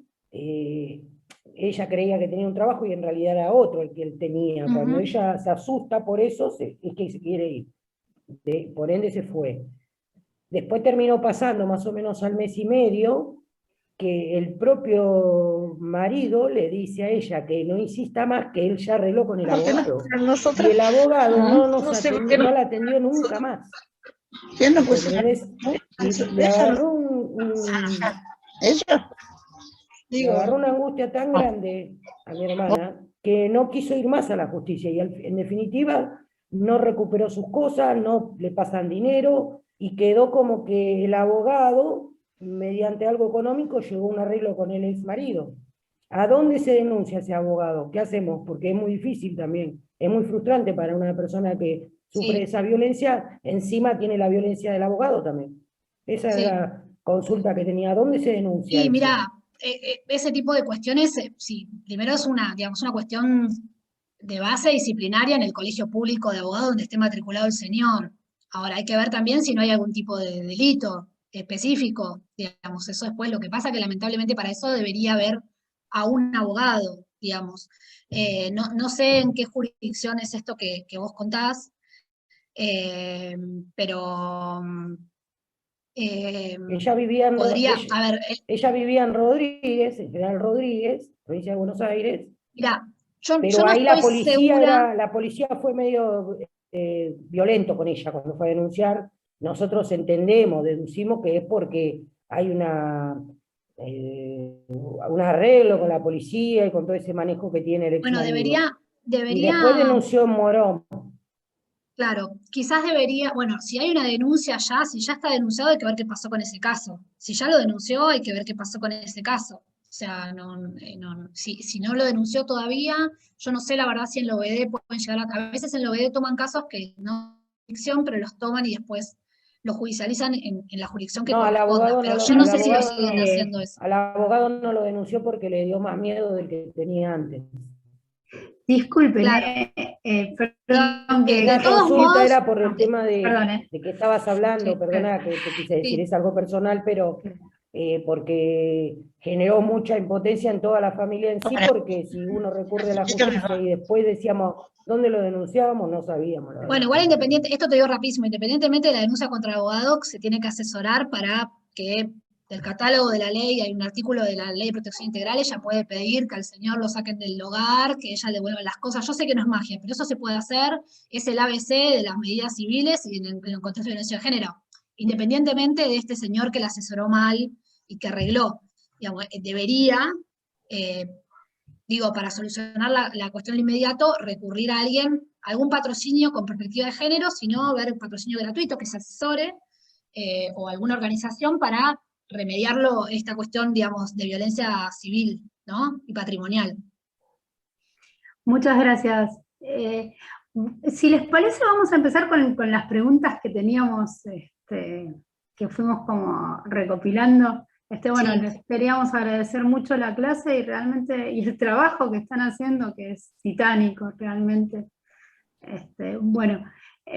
Comenzamos con la primera pregunta. ¿En qué consiste el protocolo de femicidios y por qué el femicidio se diferencia de otros asesinatos? Bueno, ¿querés que, Ana, contestás vos o yo? No, contesta. Bueno, ¿en qué la primera parte era? ¿Qué es el protocolo? ¿Qué es el protocolo? ¿Qué se diferencia a un femicidio de un homicidio doloso? Sí. Bueno, el protocolo, como dijo Ana, son pautas de actuación. O sea, ahí lo que en general, ¿no? Porque si no tengo que explicar todo, no, pero digamos, lo que se dice son, digamos, hay explicaciones teóricas con relación a cómo funciona esta violencia, cómo se da este fenómeno, para poder, digamos, decir por qué es un femicidio íntimo, como es un femicidio sexual, un femicidio por odio, bueno, todos los tipos de femicidios que están abarcados por el código y otros fenómenos de femicidio. Entonces hay como todo lo que tiene que ver con un contexto teórico para entender eso, y pautas que son medidas, sugerencias, buenas prácticas que se da para los casos, que van desde cómo recolectar la prueba, dónde hay que, digamos, qué hay que hacer una autopsia, qué es lo que hay que buscar en la autopsia, qué hay que buscar en la escena del hecho, digamos, no es lo mismo un homicidio doloso común y corriente que un homicidio en un contexto íntimo. Porque en general, por ejemplo, las características es que es en el domicilio donde está el centro de vida, ¿no? Estoy hablando del íntimo, para poner un ejemplo. Entonces, cuando va el equipo de criminalística a ese lugar, muchas veces hay signos, indicios que revelan que fue, digamos, una muerte violenta en un marco de una relación de pareja. O porque hay documentación rota, porque hay, no sé, porque el crimen fue perpetrado con un cuchillo en la cocina, porque la víctima fue, en general, en casi todos en este tipo de casos, digamos, la acción letal es muy violenta. Y tiene como por ahí una doble mecánica, ¿no? Sofocación, asfixia y además apuñalamiento. Bueno, no tengo tiempo de explicar todos los contextos, porque según cada contexto, narcocriminalidad, femicidio sexual, el protocolo indica que se vayan a buscar determinadas pruebas, por decirlo de una manera. También se indica cómo hay que recolectar esa prueba, cómo hay que hacer para que la cadena de custodia funcione, y eso después, digamos, no solo no se degrade la prueba, sino que no planteen nulidades, a quiénes hay que llamar como testigos, qué es lo que hay que preguntar, qué es lo que hay que averiguar, digamos. De eso se trata el protocolo de femicidio. Pero lo que es muy rico y es muy interesante, que por ahí, y eso me parece que, digamos, también lo tiene el protocolo de ONU, porque el protocolo de UFEM es una adaptación local del protocolo de ONU, es que explica cómo se da este fenómeno. Cómo una mujer termina a manos de un varón muerta, digamos, por decirlo de alguna manera. ¿Cómo se da la dinámica de este tipo de relaciones, ¿no? Eso en contextos íntimos. También explica cómo se da la muerte, esto que sabemos, ¿no? Que se dice que las personas trans están más expuestas y que tienen un promedio de vida mucho menor y que en general terminan con una muerte violenta. Bueno, ¿por qué? ¿De dónde sale eso?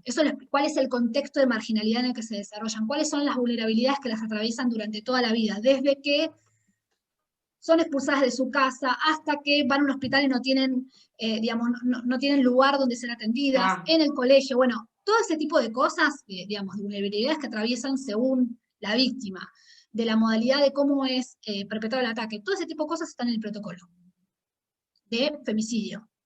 Y se diferencia de un homicidio común por esto que estoy diciendo. El protocolo explica por qué esto es violencia de género y no es otra cosa, digamos.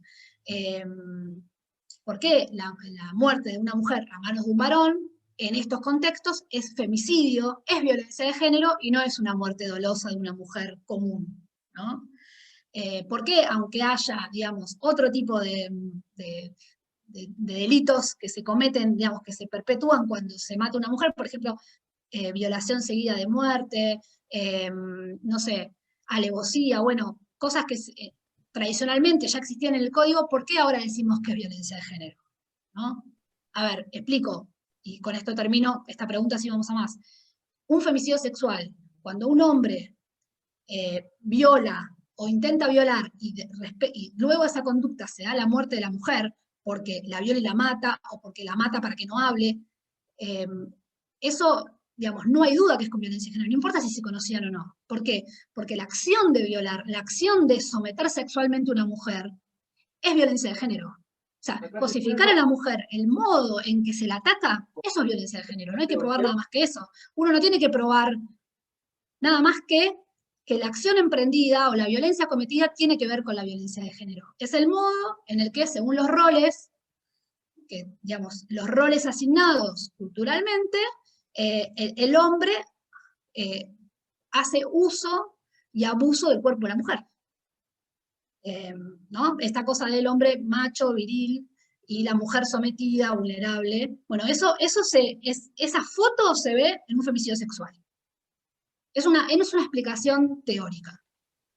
La agravante es la misma, es el inciso 11, no es que hay más pena, pero lo que necesitamos explicar en esos contextos, por ejemplo, el caso Mangieri, es explicar que es un femicidio sexual, aunque el tipo penal sea el que le hubieran puesto hace 7 años sin igualar al 11, digamos, porque ya estaba la violación seguida de muerte, o criminis causa, que es cuando uno mata al otro para ocultar el delito. Eso ya está previsto en el código. El tema es producir la prueba y los argumentos en el marco de un proceso penal para que eso se visibilice. Para mostrar por qué nos matan de ese modo, ¿no? Bueno, ahí no sé si contesté la pregunta.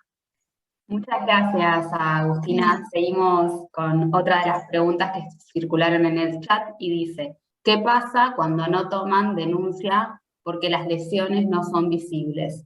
Existen violencias silenciosas y policía y jueces no están preparados para abordar ese tipo de violencia. ¿Cómo se ayuda si la justicia hace caso omiso? Mira, tomar la denuncia está mal que no la tomen, o sea, está mal, la tienen que tomar. Lo que puede pasar es que la tomen y digan que no hay suficiente prueba porque no hay lesiones visibles. Eso también es un esfuerzo argumental, porque lo cierto es que uno puede plantear, estratégicamente puedes plantear, digamos, la lesión implica que haya, digamos, que para que se configure el delito de lesiones uno tenga una marca en el cuerpo porque la integridad física se tiene que ver afectada. Ahora, si se borró, se puede plantear la tentativa de lesiones, digamos, desde lo jurídico se puede argumentar, uno puede probar la lesión de otro modo, no solo con la foto, digamos. Lo cierto es que muchas mujeres, porque no se deciden o porque en el momento no pueden salir, en el momento que hacen las denuncias no tienen lesiones visibles. Entonces, bueno, habrá que ver en el caso a caso cómo se puede probar eso. Nosotras en general lo que recomendamos es que se saquen fotos. Eso sí se puede, digamos. Después hay que probar que esa foto fue sacada en ese contexto, pero bueno, no importa, lo que uno tenga al alcance. Ahora, lo que no pueden hacer es, digamos, no tomarte la denuncia la tienen que tomar. Bueno, ahí seguimos con otra pregunta que dice, la UFEM se creó el 30 de junio del 2015, según lo que dijeron ustedes, y la pregunta es si estaba planificada la creación de la unidad fiscal o si fue una respuesta a partir de la movilización del 3 de junio del Ni Una Menos. Sí, Ana, creo que vos por ahí, yo creo que sí, que fue una respuesta. Sí, a ver. Entre otras cosas. Política institucional en materia de género en la Procuración ya existía, pero claramente el acompañamiento del calor de los debates, que las cuestiones de género cada vez más se pongan en temas de agenda y en temas de visibilización pública y política, hizo que, entendemos con Agustina, porque no pensamos el diseño institucional, no estuvimos en el diseño institucional de esta unidad fiscal, que sí estuvo en cabeza, me imagino, de la anterior procuradora y de sus funcionarios, sí hizo y advirtió una necesidad de desarrollar una unidad específica que acompañe el litigio de estos casos, más allá de que haya una política, como les decía, intrainstitucional, o sea, adentro de las instituciones, con una dirección de género que se ocupaba fundamentalmente de las cuestiones de capacitación de los funcionarios y las funcionarias. Entonces entiendo que bueno, sumaron cuestiones políticas y sumaron cuestiones también de movimientos sociales que acompañaron esas reformas, como tantas otras, ¿no?, que acompañan los movimientos sociales y colectivos. Hola, buenas tardes. Les voy a pasar algunas de otras preguntas que hicieron. Era sobre dónde está ubicada la unidad, así físicamente, ¿no? ¿Dónde trabaja? Físicamente estamos en Perón y Florida, en el centro. Igual, la verdad que ahora no hay, digamos, estamos yendo presencialmente, un grupito muy reducido, vamos las coordinadoras, con lo cual la UFEM trabaja de modo remoto, digamos, en su gran mayoría, más en litigio. Por ejemplo, yo voy a UFEM todas las semanas, igual las audiencias las hago por Zoom por el COVID. Digamos, sí tenemos medios audiovisuales de acercamiento, y me parece que está bueno eso de grabar las declaraciones, así, digamos, ya cuando el operador judicial que la va a recibir, un juez o un fiscal, puede ver a la víctima, me parece que eso está muy bueno, y el relato así como de primera mano me parece que es mejor, pero no tenemos, salvo casos excepcionalísimos que ha habido, asistencia presencial. pero sí abordamos todos los casos de modo remoto, y bueno, esto si es necesario, sí, pero físicamente estamos en el microcentro. Microcentro. Yo quiero, perdón, Agus, quiero Sí. adelantarme más allá de las preguntas porque he leído en el chat, quizás puntualizar un poco el tema de la competencia, porque leí si había cualquier delito en la provincia de Buenos Aires, si podía denunciar a la UFEM. No, o sea, nosotras tenemos competencia por delitos, por algunos delitos, como dijo Agustina, que hayan ocurrido en Ciudad Autónoma de Buenos Aires, o que tengan competencia federal, que son los delitos de trata, narcotráfico, corrupción, algún tipo de corrupción económica, contrabando, en donde haya algún tipo de manifestación de violencia de género, o aquellos delitos cometidos por funcionarios de fuerzas federales de seguridad o cuerpos policiales federales. Esto es importante porque para evitar la pérdida de tiempo, porque si nosotras, más allá de que no somos competentes en el hipotético caso de que recibamos una denuncia, un juez tiene que declarar que no somos competentes, y eso hace que la persona que denuncia pierda un tiempo muy valioso en lo que implica la tramitación de su denuncia, la producción hay pruebas que se puede perder, etc. No es lo mismo ir a cualquier unidad fiscal a denunciar, por más de que no sea mi competencia. No es lo mismo porque se pierde tiempo, y tiempo muy valioso de producción de ese proceso. Entonces esto quería volver a reiterarlo.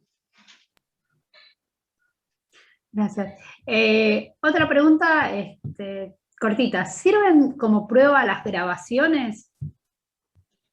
Sí, los audios los incorporamos como prueba muchas veces.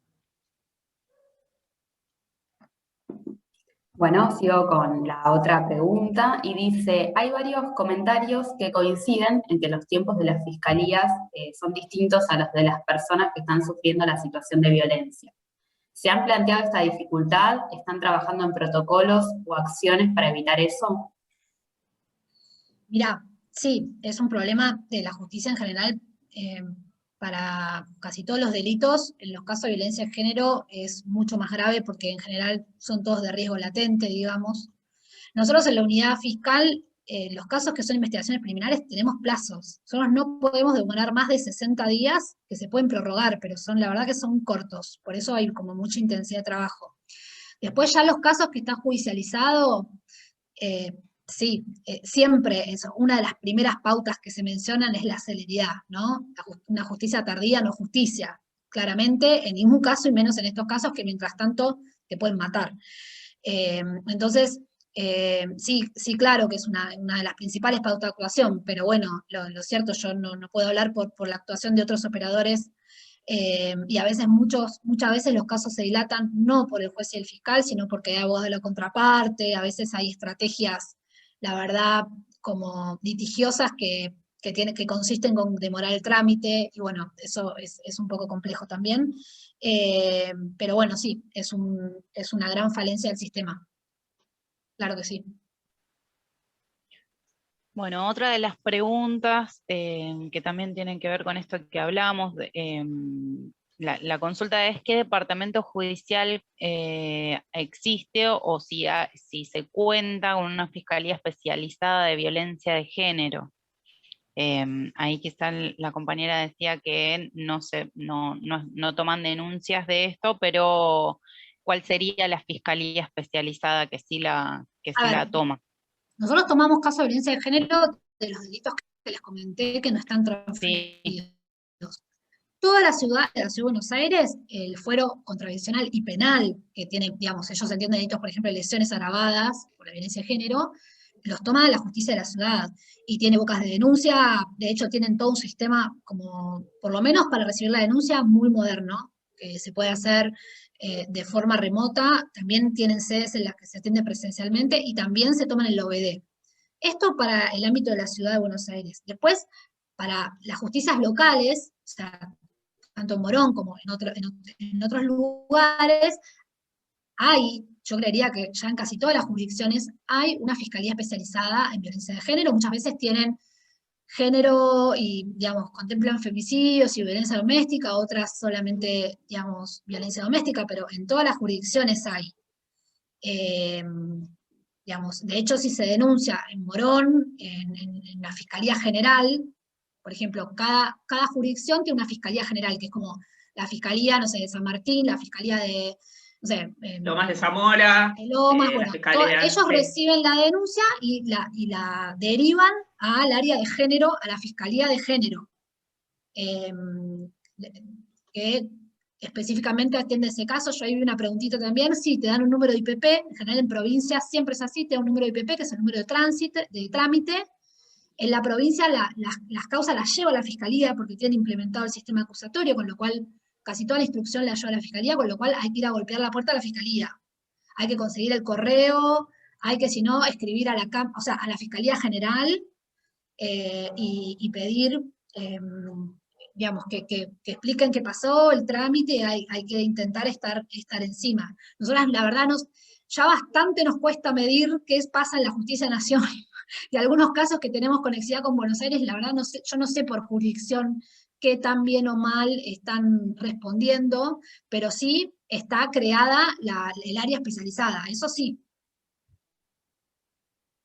Con la comisaría, perdón, pasa lo mismo. O sea, van a una comisaría, muchas comisarías tienen la comisaría de la mujer, o en Capital están las áreas de género por comuna, y ellos a su vez informan en capitales a la fiscalía de turno. Y después, en el resto, digamos, del área de capital, se informa a la ciudad, a la fiscalía especializada, y en provincia, entiendo que están las comisarías de las mujeres, si es por vía policial, y tienen que hacer saber al fiscal. Siempre se tiene que dar, a partir de una denuncia se tiene que conocer al fiscal, y el fiscal tiene que tomar intervención, sea policial o sea directamente a la Fiscalía General, que sería como la Cámara, digamos. Gracias. Otra de las preguntas, Perdón, no pasa nada. Otra de las preguntas que me parece que es en relación a lo que nos aportaba Ana antes, es: ¿cualquier persona de cualquier lugar de la provincia de Buenos Aires puede hacer denuncias en la UFEM? ¿Cómo? ¿Cualquier conducta? No, cualquier persona de cualquier lugar de la provincia de Buenos Aires puede hacer denuncias en un FEM. Depende. Si el hecho fue cometido en Capital, sí, si no, no. Cualquier persona puede venir, como dice Ana, de Lomas de Zamora, pero por un hecho cometido es territorial la competencia, la asignación de competencia. El delito es el mismo en todos lados, el tema es dónde se cometió. Si se cometió en Capital, pueden venir un FEM, si no, no. Salvo que sea una cuestión federal. O sea, un delito cometido por policía. O en territorio. No sé federal, policía, ¿no? porque si es policía provincial no, pero por ejemplo, Claro. no sé, por alguien de la fuerza de seguridad, gendarmería. Gendarmería, en Morón, sí, puede venir un FEM, porque es federal, ahí es como distinto. Pero si es un delito, un femicidio cometido en provincia, nosotros no podemos intervenir. No hay forma. Interviene la justicia local. Constitucionalmente no podemos intervenir, eso es importante Claro. aclararlo, no es que por Claro, mala sí, voluntad, sí. digo, no nos impide actuar por cuestiones de competencia. Claro. Y queda la pregunta si desde los lugares de competencia de ustedes, si notaron que en la pandemia aumentó la violencia de género, si hubo un cambio en relación al aislamiento y a la pandemia. A ver, yo no sé, Ana es más específica. Sí, a ver, la verdad es que de la producción de información que nosotras hicimos, especialmente en cuestiones de femicidios, de muertes violentas, no hubo aumento de muertes violentas. O sea, nosotros ahora estamos por sacar lo que sería el informe, el reporte del año 2020, porque trabajamos año vencido. Sí hubo aumento de violencia de personas, de mujeres, especialmente en situación de calle, exponencialmente, lo cual habla de, a diferencia de las violencias domésticas, que este tipo de información y de estadística la produce el Ministerio de las Mujeres, creo que ha desarrollado junto con la OED, la 144, digo, hay distintas agencias que han trabajado esto, nosotras que hemos trabajado la violencia letal, que es la violencia de muerte, podemos decir que se ha mantenido en la Ciudad Autónoma de Buenos Aires, pero ha crecido muchísimo la muerte de personas en situación de calle. Esto sí, lo hemos observado. Pero no podemos decir que ha aumentado la violencia dentro de los espacios privados, de los domicilios. No podríamos decir eso. Con esto no quiere decir, no quiero estar diciendo que no aumentó, digo que no, nosotras no tenemos información relacionada con eso. No, además hay algo que es un poquito difícil de medir, que tiene que ver que en la pandemia dura el año pasado, como habían cerrado un montón de lugares de modo presencial, había ciertos lugares que, incluido UFEM, que como que abrió su boca de recepción de denuncias por otros medios, entonces esos lugares, la sensación era que había más, pero en realidad era porque era un embudo, o sea, todo se canalizaba por los poquitos que estábamos atendiendo. Entonces, es difícil como de cuantificar. En un primer momento hubo una sensación así, pero después, digamos, los datos no daban como un incremento en esos casos. Yo sé que la justicia de Nación tiene, la mayoría de los casos son de violencia de género, pero no es que hubo un aumento en general de los casos de violencia de género. Pero bueno, nada. Es una situación muy, muy particular también, porque bueno, hay que ver qué acceso tuvieron las mujeres que estaban dentro de sus domicilios a denunciar, ¿no? También, bueno, nada. Bien, creo que no hay más preguntas, ¿no? ¿Me parece o no, chicas? ¿No? Bien. Bueno, quería decir que nosotros tenemos en Morón una fiscalía especializada y justamente lo mencionó Mariela al inicio de la charla. Por ahí no lo registraron, por eso después surgió esta pregunta y hay como algunas confusiones que justamente la clase es para aclarar estas cosas, ¿no? Que la denuncia la denuncia en la comisaría y la denuncia en el juzgado o en la fiscalía siempre tienen que ver con el domicilio donde ocurre el hecho, ¿no, chicas? ¿Digo Sí. bien? Bien. Sí, y digamos, como orientación para que quiera consultar, en el 144 está esa orientación, digamos, que es como el teléfono disponible para los casos de violencia. Ellas, en general, asesoran en caso de hacer la denuncia, según el tipo de hecho y el lugar cometido, les indican dónde pueden hacerla, y el modo en este contexto, por ejemplo, no tienen como por ahí el mapa de qué es lo que está funcionando, qué no. Entonces me parece un buen recurso llamar al 144 antes de hacer una denuncia. Sí, bien, bárbaro. Sí, buenísimo, porque a veces también pasa esto que ustedes mencionaron, creo que fuiste vos, Agustina, que a veces por ir al lugar equivocado te demora un montón más el comienzo de la investigación, y bueno, esas cuestiones que tienen que ver con los circuitos, ¿no? que hay que recorrer exactamente. Y digo una cosa re obvia, pero, o sea, cuando hay violencia, en el momento que llamar al 911, cualquier lugar del país, se llama al 911, porque además, o sea, bueno, la policía va, puede pasar que vaya, no le tome lo que fuera, va, pero queda registrado en el historial de esa persona que llama, queda registrado por domicilio, después en investigaciones queda el llamado grabado. O sea, es importante llamar al 911 cuando está ocurriendo la violencia. Sí. Después no importa si va a la policía, no les gusta cómo trató la policía, se van a la comisaría más tranquila, se van al OBD, o a la fiscalía de Morón en su caso, pero al 911 hay que llamar. Sí. Sí, es súper Ese importante. audio es prueba también. Sí. ¿Cómo? Ese audio es prueba, como dice Agustina, Claro. ese audio también es Ese audio una es prueba prueba. después de esa causa. Lo mismo Y que esto accionar el también botón. sirve El botón antipánico, que muchas tienen y no accionan, es verdad que la policía tarda, pero muchos de los dispositivos a veces graban, ¿no? Algunos no, pero bueno, es importante. Porque además, si la policía no va, ya está, accionó el botón y eso es prueba para la desobediencia. Por ejemplo, si hay una orden de restricción, ya la justicia tiene, a nosotras nos llega, si yo doy un botón, a mí me llega un reporte automático de que ese accionar, digamos, la policía me lo manda y me dice, se activó, fue una falsa alarma, se activó, nos comunicamos con la víctima, no pasa nada, nunca te dicen, tardamos 1 hora, pero la información a la fiscalía llega, y así es en el resto del país. Entonces, si hay botón antipánico, también, y pidan botones antipánicos, o sea, medida de protección, pídanlas. Si alguna tiene alguna como referentes, digamos, cuando van a hacer la denuncia a cualquier lugar, se piden medida de protección, orden de restricción, botón antipánico, no sé, una guardia, una custodia móvil, una custodia fija, pídanlo. Porque a veces eso no se lo preguntan a las víctimas. Y no se evalúa bien el riesgo. Entonces, eso hay que pedirlo también. Bien, sí, es súper importante esto que están diciendo, porque a veces la gente nos llama a la policía porque dicen, no, si se demora un montón, si no viene nunca, ¿para qué? Pero justamente como queda grabado, igual se va a demorar, pero es súper importante porque después es una prueba y suma, digamos, las desobediencias sobre todo, ¿no? El que viola el perímetro, permanentemente dice, no, las mujeres muchas veces dicen, no, no llamo más, porque ¿para qué voy a llamar si cuando viene la policía ya se fue?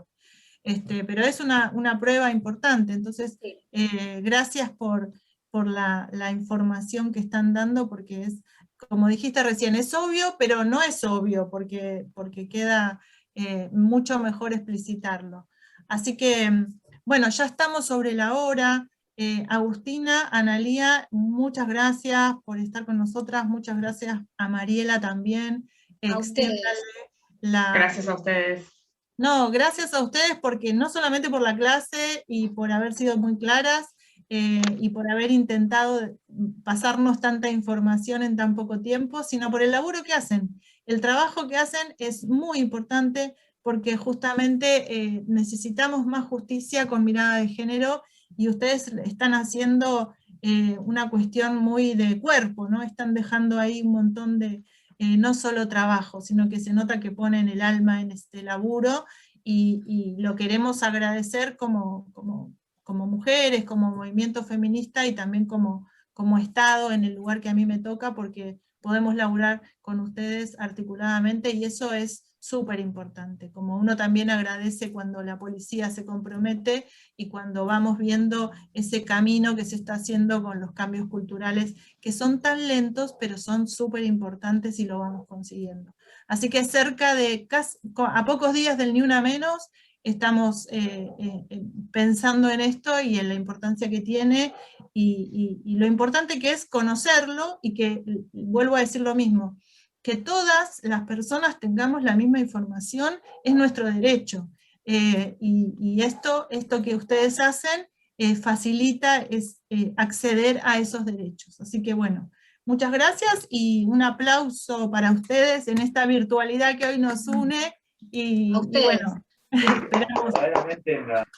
Gracias, muchas gracias. Gracias, buena tarde para todos. A ustedes, muchas gracias. Gracias, gracias. Muchas Bueno, gracias. no sé si hay algo más para avisar, o directamente. El martes no va a haber consulta.